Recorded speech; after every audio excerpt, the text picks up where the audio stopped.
আমরা কারো নাগরিক অধিকার, রাজনৈতিক অধিকার, সংগঠন করার অধিকার, কথা বলার অধিকার, আইনের আশ্রয় লাভের অধিকার এটা আমরা হরণ করতে চাই না।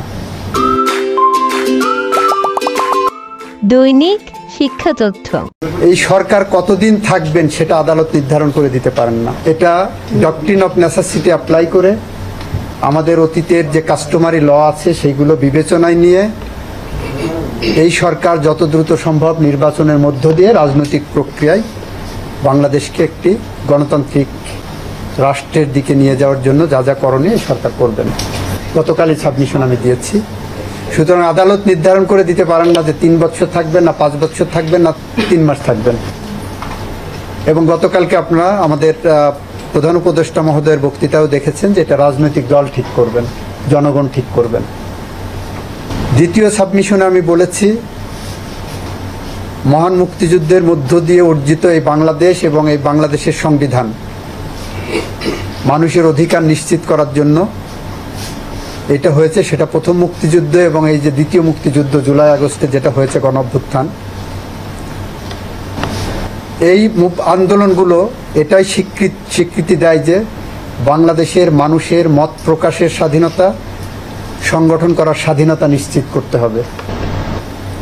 বাংলাদেশ আওয়ামী লীগের গুটি কয়েক নেতা কর্মীরা এমনভাবে অপরাধে জড়িয়ে পড়েছিলেন, কর্তৃত্ববাদী সরকার এমনভাবে অপরাধে জড়িয়ে পড়েছিলেন, এ ব্যাপারে কারোর কোনো দ্বিমত আপাতত দেখি না। তবে তাদের অপরাধের বিচার ভিন্নভাবে হবে। তাদের অপরাধের বিচার যেভাবে রাষ্ট্রীয় আইন আছে সেভাবে করবেন। সেই অপরাধের বিচারের সাথে ওই সংগঠনের নিবন্ধন বাতিল করতে হবে, এটাই সরকার মনে করে না এবং সংবিধান সমর্থন করে না। মুক্তিযুদ্ধের চেতনা সমর্থন করে না, প্রথম মুক্তিযুদ্ধ দ্বিতীয় মুক্তিযুদ্ধ কোনো চেতনায় সমর্থন করে না। সুতরাং আমরা এই নিবন্ধন বাতিলের বিরুদ্ধে, কারণ এই সরকার সিভিল রাইটস প্রোটেক্ট করার জন্যই, গণতন্ত্র পুনরুদ্ধারের জন্য, মানুষের মত প্রকাশের স্বাধীনতার জন্যই গঠিত দায়িত্ব নিয়েছেন। সেই জায়গা দাঁড়িয়ে এই সরকার কখনোই কোনোভাবেই একটি রাজনৈতিক দলের নিবন্ধন বাতিল করার এই প্রক্রিয়া সমর্থন করতে পারে না। আমরা এটাও বলেছি যারা অপরাধ করেছেন তাদের অপরাধের বিচার নিশ্চিতভাবে এই সরকার হবে, এটা কমিটমেন্ট সরকারের। এরপরে আমরা বলেছি যে এই রিট পিটিশনটা যার বিরুদ্ধে করছেন, যার নিবন্ধন বাতিল করতে এসেছেন, তার নাম হলো বাংলাদেশ আওয়ামী লীগ। বাংলাদেশ আওয়ামী লীগকে এখানে বিবাদী করেননি। আপনি একজনকে শাস্তি দেবেন, তাকে আপনি বিবাদী করবেন না, নোটিশ দেবেন না, এটা হতে পারে না। আমি এটাও বলেছি। আমি বলেছি বাংলাদেশ আওয়ামী লীগকে নিষিদ্ধ করার দাবি করতে পারত বিএনপি বা অন্য রাজনৈতিক দলগুলো, যে পরিমাণ তারা ছাপার করেছে বা প্রতিপক্ষ মনে করে। এখন পর্যন্ত বিএনপি বা অন্য কোনো রাজনৈতিক দল আওয়ামী লীগকে নিষিদ্ধ করার কোনো দাবি প্রত্যক্ষ বা পরোক্ষভাবে করেননি। ফলে তারা চায় লেভেল প্লেয়িং ফিল্ড হোক, রাজনীতির মাঠে জনগণ যাকে গ্রহণ করে সেই রাজনীতি, রাস্তার রাজনীতি আপনি কেন আদালতে টেনে আনবেন? অতীতে এই আদালত পাবলিক ইন্টারেস্ট লিটিগেশনের নামে অনেক রকমভাবে মিসইউজ করেছেন আপনাদের 102 এর জুরিসডিকশন। আমরা চাই সেই মিসইউজটা বন্ধ হোক। আমি বলেছি বিচারপতি তোমার বিচার করবে যে জন, সেই জনতা আজ জেগেছে, সেই জনতা। এই যে থিওরি, এই থিওরি অ্যাপ্লাইড হয়েছে গত গণ অভ্যুত্থানে।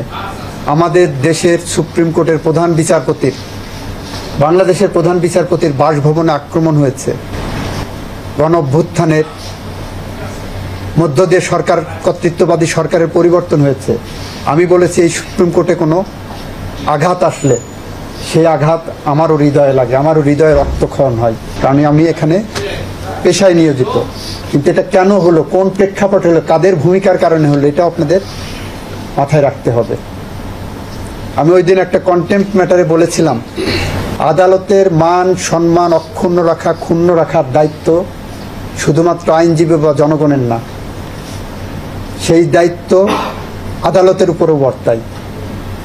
আদালত যদি এমন কোনো কাজ করে যে আদালত সম্পর্কে মানুষের মধ্যে নেতিবাচক কোনো ধারণা তৈরি হয়, তাহলে যে জজের কারণে এই ধরনের নেতিবাচক ধারণা তৈরি হবে বা আদালত সম্পর্কে স্ক্যান্ডালাইজেশন হবে, সেই জজ ও সাবজেক্ট টু কন্টেম্পট, উনিও আদালত অবমাননা করেছেন বলে ওনার কিন্তু বিচার হতে পারে।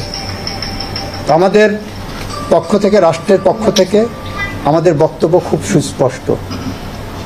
আমরা কারো নাগরিক অধিকার, রাজনৈতিক অধিকার, সংগঠন করার অধিকার, কথা বলার অধিকার, আইনের আশ্রয় লাভের অধিকার, এটা আমরা হরণ করতে চাই না। আমাদের সংবিধানের ৩য় অনুচ্ছেদে মৌলিক অধিকার হিসেবে যা কিছু দিয়েছেন, মুক্তিযুদ্ধের মধ্য দিয়ে অর্জিত বাংলাদেশের সংবিধান, আমরা সেটা সমুন্নত রাখতে চাই। এটার অ্যাবিউজ, মিসইউজ কোনোটাই আমরা করতে চাই না। Thanks for watching. Coming soon next video. Please subscribe our channel, Tunik Shikha Tottho.